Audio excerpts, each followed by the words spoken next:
Hello, ladies and gentlemen, and we are looking at 3.5 in your package that was handed out. If you didn't get a package because you were absent, then the sheets are available on the LMS for download. So we're looking at graphing linear relations by hand. Now, I did show you when we started this unit how to use Desmos, and I did encourage every one of you to download the free app D-E-S-O-M,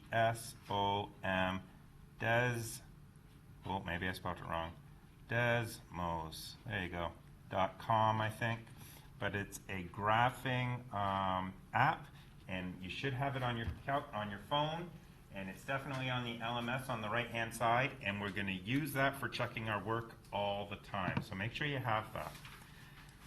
So key concepts. A linear relation can be graphed by plotting a series of points. We've done that in grade 6, 7, and 8. We did that at the beginning of this unit. You can plot a series of points and then connect them with a straight edge and you'll get a line.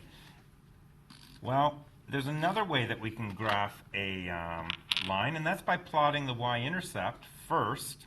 So plotting one point and then applying the slope. And that will mean that we're going to go over and up, or over and down, depending on whether or not the slope is positive or negative. So we're going to be applying the rate triangle here. So there's two ways that we're talking about right now. One is by plotting a whole bunch of points and just connecting them. The other is by plotting the y-intercept first. Okay, so finding the y-intercept first and then using the slope to get the next point and the next point and the next point. Some situations can be represented by linear relations. If there's a constant rate of change, in other words, there's a slope, a constant rate of change between two variables, this is what we call the slope. The initial value, the starting value, is going to be the y-intercept. And then we keep moving over and up and over and up, or over and down and over and down. Let's take a look at what I mean. So, graph a line using the y-intercept and slope. So they're telling me how they want me to graph it. And if I want full marks, I got to do it the way they want me to do it. For each line, what we do is we identify the slope and the y-intercept, and we use them to graph the line. So step one, plot the y-intercept. So where's my example? Where is it? Here it is. This is my example. So step one for this is to plot the y-intercept. Well, when I look at this, I need to first be able to identify what I have here.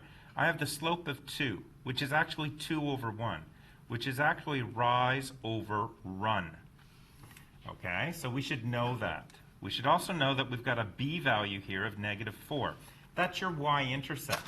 What that means is that it crosses the y-axis at 0, -4. So using those two pieces of information, we're going to be able to draw this line. The first thing I do is I plot the y-intercept, which is right here, 0, -4. So that point gets plotted on the graph. Next, I use the rate triangle to be able to get the next point. So from this point, I should be able to go over 1 and up 2. That's the rise over the run. There's the rise, up 2, over 1. That's what we call the rate triangle. And that means that the next point on this line is going to lie right there.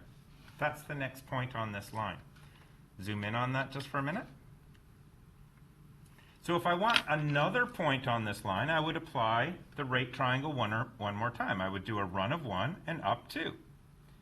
And what I get is another rate triangle and another point on the line. Do it again. Over 1 and up 2. And if I keep doing this over and over and over, I keep getting more and more and more points that lie on the line. Eventually, I have enough of them that I can accurately connect them with a straight edge. And that is the line. What line is it? It's this line. It is the line y equals 2x plus, 2x minus 4. That is that line. Every single point will satisfy this equation. Now, I only showed you 4 points. I actually only needed to do 2 to know where it was, but to be honest with you, it's really easy to make a mistake with 2 because if your ruler's off just a little bit, it won't show up properly, so it's always best to do 3. But the truth of the matter is you only need 2 points to get a line, okay? And that's it. That's all she asked for. That's it. Now, I would like to show you something. What if I started at this point and I wanted to go the other way, though? When I went to do my rise and run, do you notice I did a positive run and I did a positive rise? Do you notice that this also lies on the point, though, lies on the line?